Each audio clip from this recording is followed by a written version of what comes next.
Now that you have your pack and play set up, I do want you to check it daily just to make sure that it remains safe.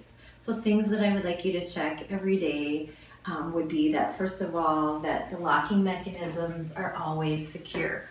So you should push on each side, making sure that they are still locking in place. The other thing I would like you to check is the stability of the frame. It should feel solid and secure. If you feel like your frame is loose, then there is not a safe way that I can tell you, or even a way you can tighten it, so you need to replace the entire pack and play.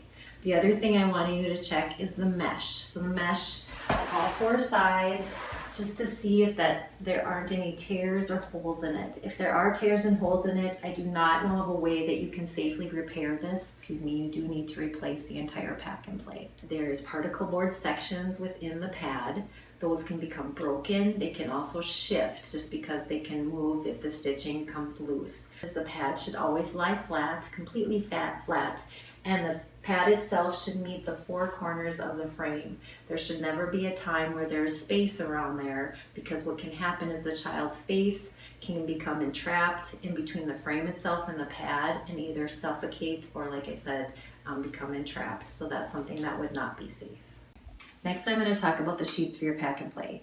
Just so you know, sheets are not required but recommended for licensed childcare.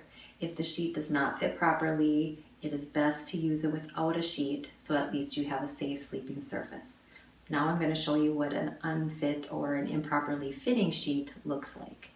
It does not allow the pad itself to lie flat, so the pad itself cannot meet the four corners of the frame. The pad itself buckles up or folds up, and like I had spoken of before, it is going to create some space in between the frame and the pad, which a child then could get their little face either trapped in there or get under the pad and either suffocate or become strangled. Now I'm going to show you what a sheet that fits properly should look like. As you can tell, the pad is still lying completely flat.